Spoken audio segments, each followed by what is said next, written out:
Bonjour, bienvenue dans cette vidéo sur l'utilisation de la dérivée en physique. Je suis Yvan Pouchat, professeur de physique-chimie. Cette vidéo est initialement destinée aux élèves de spécialité physique de terminale. La notion de dérivée est très importante dans plusieurs des chapitres. Nous allons voir ce qu'est une dérivée, comment elle s'utilise, que ce soit pour une courbe ou pour l'équation qui correspond à cette courbe. Vous savez qu'en physique-chimie, on étudie tout un tas de grandeurs. Cela peut être par exemple la position d'un objet qui se déplace en ligne droite, qu'on notera x, elle s'exprimera en mètres, ou en chimie, on pourra étudier par exemple la concentration d'un produit qui se forme en solution lors d'une réaction chimique. On le notera grand P entre crochets. Donc grand P entre crochets, P pour produit, et les crochets signifiant la concentration. Cette concentration sera bien sûr exprimée en mol par litre. Alors ce sont les deux exemples que l'on va utiliser dans la vidéo. On va souvent étudier l'évolution de ces grandeurs au cours du temps. Le temps qu'on notera petit t, généralement exprimé en secondes. C'est-à-dire qu'on va prendre des mesures de la position de l'objet qui se déplace au cours du temps, à différents instants, le but étant d'observer son évolution. On regroupe ces mesures dans un tableau, et à partir de ces mesures, on a l'habitude de tracer un graphique. On place généralement le déplacement en ordonnée, le temps en abscisse, on place tous les points des mesures que l'on a faites, et ensuite on trace la courbe moyenne qui passe au plus près de ces points. Dans ce cas-ci, on voit bien qu'il s'agit d'une droite. On obtient donc une droite qui passe par l'origine, c'est ce qu'on appelle une fonction linéaire. On va généralement vouloir quantifier les variations de cette courbe, c'est-à-dire les variations de la grandeur x en fonction du temps. Pour cela, on va prendre deux points de la courbe, qu'on va appeler ici A et B, qui correspondent à des instants de mesure TA et TB, et à des positions de l'objet XA et XB. On calcule alors le rapport delta x sur delta t, le signe delta ici correspondant à une variation. Cette variation se calcule en faisant la différence entre la position de B moins la position de A, divisé par instant B moins l'instant A. On compare ainsi la variation de x par la variation du temps.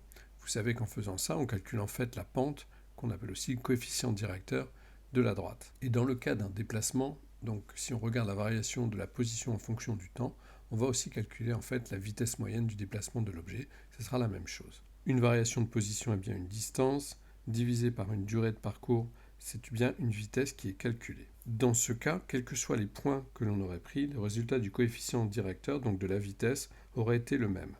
Cette vitesse est constante. Regardons ce qui se passe pour l'autre exemple. On a mesuré la concentration en produits formés à différents instants pour une réaction chimique. On a relevé les valeurs dans un tableau et on trace le graphe qui correspond donc à la concentration de P en fonction du temps. Concentration de P en ordonnée, le temps en abscisse. On va tracer la courbe qui passe au plus près de ces points.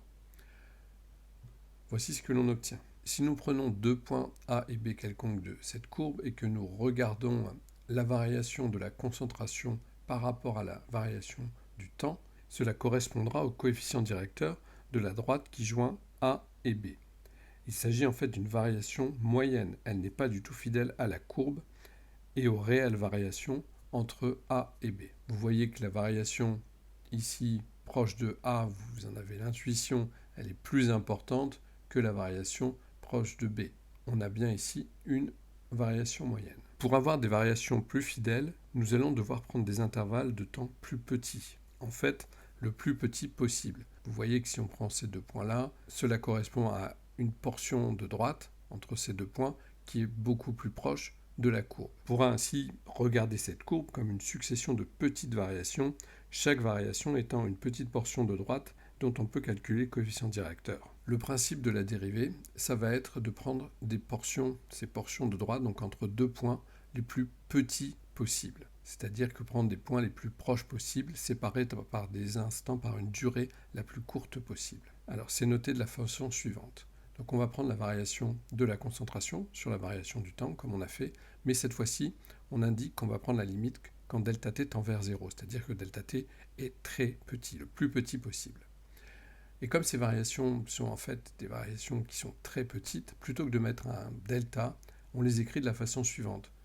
On les remplace le delta par un d pour la concentration et pour le temps. Quand on écrit ceci, en fait, on dit qu'on fait la dérivée de la concentration par rapport au temps. Donc dans la concentration en produit par rapport au temps. Et il s'agit de la notation officielle d'une dérivée telle qu'on va l'utiliser en physique-chimie. Comme la dérivée correspond à des variations très courtes, on peut calculer en fait, vous allez voir comment on va faire, on peut pouvoir calculer cette dérivée à n'importe quel instant, et donc en fait ça va correspondre, quand on dérive par rapport au temps, à une vitesse.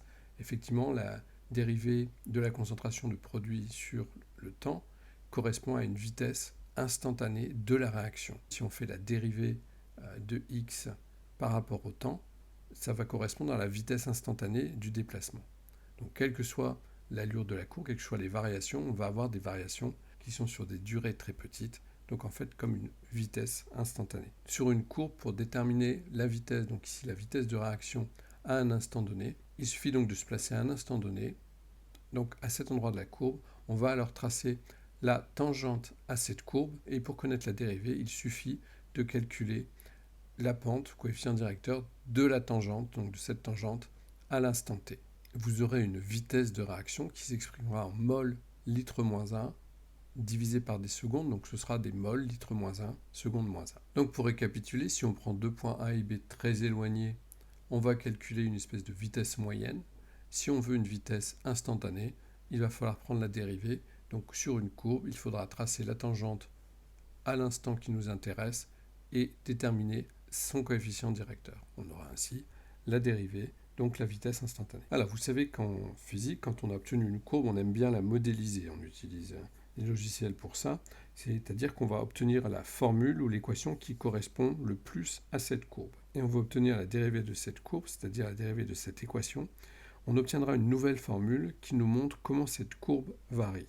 On va pouvoir le faire par le calcul. Alors, quelques exemples de fonctions. On reprend la position de l'objet à différents instants. Si x égale k, une constante, c'est-à-dire par exemple x égale 2, ça veut dire qu'en fait, en gros, l'objet, il n'a pas bougé, il est toujours resté à la même position au cours du temps. Cette dérivée, donc la dérivée d'une constante, elle vaut 0. d2x sur dt sera égal à 0. On voit bien que le coefficient directeur de cette droite, c'est 0. Si on obtient une courbe de la forme x égale k fois t, je vous rappelle que t correspond à l'abscisse, x l'ordonnée, donc on a la position qui est directement proportionnelle au temps. Ça veut dire qu'on a une fonction linéaire, la même que celle qu'on a eue avec le premier exemple. La dérivée de cette fonction linéaire sera égale à k, et on retrouve bien en fait le coefficient directeur de cette fonction linéaire. dx sur dt égale k. Un exemple, si x est égal à 2 fois t, on aura dx sur dt qui sera égal à 2. Le cas maintenant d'une fonction affine, c'est-à-dire que c'est une droite qui ne passe pas par l'origine. Si x égale 2t plus 3, alors pour la dérivée d'une somme comme celle-ci, ce sera la somme des dérivées.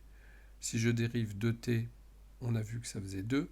Si je dérive 3, ça fait 0. 2 plus 0, on obtient le 2. Et c'est aussi logique puisque vous obtenez ici, cela correspond au coefficient directeur de la droite qui a pour ordonnée à l'origine. Un autre exemple qui nous sera utile quand vous avez une fonction où x est proportionnelle à t carré, donc c'est égal à k fois t au carré.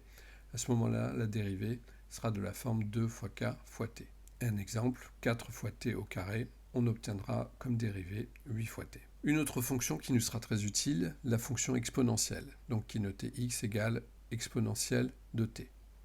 Alors c'est simple pour la dérivée de x sur dt sera aussi exponentielle de t. Il n'y a pas de changement. Par contre, si on a comme équation x égale exponentielle de moins kt, la dérivée de x sur dt sera en fait la même fonction exponentielle moins kt qu'on retrouve là, multipliée par la dérivée du contenu de l'exponentielle. Et la dérivée de moins kt, c'est moins k. Donc moins k multiplié par exponentielle moins kt. Une autre fonction qui va nous être utile, la fonction logarithme népérien, donc x égale ln de t. La dérivée de cette fonction est égale à 1 sur t. Alors si la dérivée et surtout la façon de trouver une dérivée à partir des équations tout nouveau pour vous, ne vous inquiétez pas, ça sera revu en cours.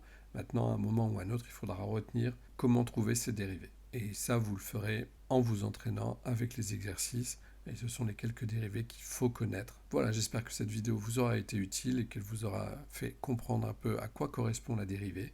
Donc rappelez-vous, la dérivée, ce n'est rien qu'une variation sur une durée très courte.